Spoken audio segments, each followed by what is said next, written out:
Good morning everybody, Ken Ring of predictweather.com. I thought I'd change things today and talk about something else. I'd give you a few astronomical facts that you might not be aware of. Here I am sitting in my chair. You might not be aware that half of the day I'm actually completely upside down because I go around the Earth in one day. I go 360 degrees, and for half of that time I'm virtually looking down from the ceiling with my chair upside down, and the other half of the day I'm this way up. Of course, in space there's nothing to compare it to, and so there's no up or down, there's no left or right, but we're all doing that. I'm also, and you as well, circling the planet at over 1,000 kilometers an hour, to be exact 1,126 kilometers an hour, which is 700 miles an hour, and that's due to the rotation of the Earth on its axis. So we're all doing that as well, and that's the rotation of the Earth. Now, along with the Earth, I and you are tearing through space around the Sun, and that's for the year at 65,000 miles an hour, which is 105,000 kilometers an hour, and that's 18 meters a second. And that's what we're doing to make up the year, around 360 degrees around the Sun. Now, also, me, you, my chair, the Sun, we're all racing through the heavens towards the star called Vega at 43,000 miles an hour, which is 70,000 kilometers an hour, or about 12 meters per second. And all of that, all of our planets in our cosmos, everything that we know of, are really virtually in our particular solar system, are wobbling around the center of the Milky Way in the outer universe at 600,000 miles an hour, which is 1,000,000 kilometers an hour, which is 170 meters a second. It's called the celestial center. And in the time, taken to tell you this, we've probably moved a few thousand miles. So, when your child says, "Oh, you never take us anywhere," well, you can say, "Hey, just while you've been saying that, we've been moving a whole lot," which I guess explains why we feel so tired at the end of the day. There's a few more things that you might not realize. The Sun is 93 million miles away. So how long would it take to get there if we went in, say, the fastest passenger jet, which is the Concorde, which goes at 2,400 kilometers an hour? Well, the Concorde, I think, is out of service now, but if you were to go in it, it would take you 7 years to get to the Sun from the Earth. 7 years. Imagine if you were in economy doing that. Imagine how many movies you'd see. Imagine how uncomfortable it would be.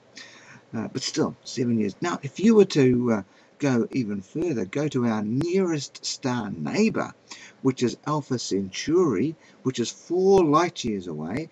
In other words, if you travel at the speed of light for a year, you'll get there. But if you just travel in the slow old Concorde, which is our fastest plane, do you know how long it would take to get to our nearest neighbor? It would take 2 million years. Imagine that. That's why it's called space, because there's mostly vast spaces up there. And when we're talking about nearest star neighbor, you mustn't forget that our star is our Sun, and the next star over is also a Sun. So you're talking about distances between close suns.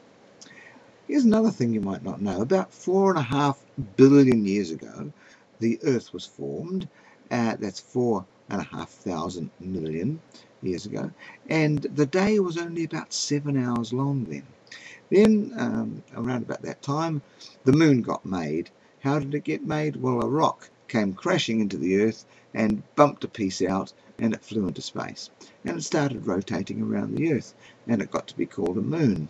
Well, nearly 1 billion, it was actually going faster then, and it was smaller, and it was closer. Then, of course, it would have made the tides much bigger on Earth, and there would have been far more eruptions. It would have been impossible to live here. About 1 billion years ago, the month was about 20 days long because the moon was closer. And at that time our day was about 18 hours long.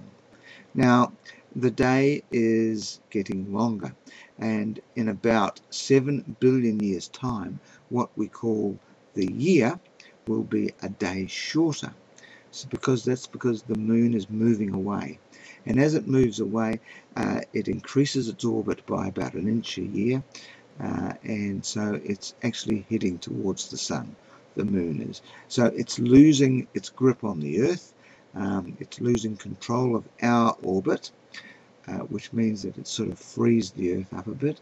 But what's also happening is that the sea is rubbing on the surface, on the bottom, on the land, on the bottom of the ocean, causing a friction effect, and that's actually slowing the Earth down. So our rotation is slowing down. Why am I telling you all this? Because, you know, the scale of things up in space is really huge, and we just don't realize these very big distances, these very big speeds that are going on. But we do have something quite close to us that also travels fast, and that's the moon. And the moon is quite unusually close to us. When you think about it, it's between 1/3 and 1/4 the size of Earth, and it's only 10 Earth circumferences away. And it moves pretty quickly. It moves between the hemispheres, from the northern hemisphere to the southern hemisphere, and back again every 27 1/3 days. And for instance, at last night at 7 p.m. it was at the northernmost point. It'll be at its southernmost point 13 to 14 days later. It'll actually be around the 4th of April. It was the last time at the southernmost point on the 8th of March. And at those times, 4th of April, it's going to be completely above my head at its highest point. And that's, you know, I'm in the southern hemisphere here. When the moon moves, the weather systems move as well. And one interesting thing that you might like to observe yourself is that most of the extreme weather occurs when the moon is out of the sky. So that's after it has set, after it has gone down below the horizon. For instance, there was a bit of rain that hit the Queensland coast and the last couple of days, left over from the cyclone that was over Fiji, and the brunt of the weather occurred overnight. So the winds and the rain, they got more intense overnight. I think it was Saturday night from memory, and when everybody woke up in the morning, everything was virtually calm again. That's not to say that storms don't last for a few days, but the greatest effects of them are when the moon is out of the sky. So first quarter moon, that's what we're in at the moment. The moon is out of the sky from midnight to lunchtime the next day. So that's when it'll go colder, that's when the winds will come, that's when the clouds will be there. And when the moon rises at lunchtime, well, things will pretty well clear up more. In 7 days' time, we'll be in full moon mode. In the full moon time, the moon doesn't rise till sunset, so most of the day is spent with the moon out of the sky, and you will get snow, rain, extra heat in the summer, whatever's on offer, you'll get that during the day. And that's in about 7 days' time. I'm expecting another cyclone to get itself going up in northeast Queensland, and so that'll be something to watch for in the news, and that's around at the end of this month and the beginning of April. Anyway, thanks for watching. Ken Ring, predictweather.com. I hope I see you again.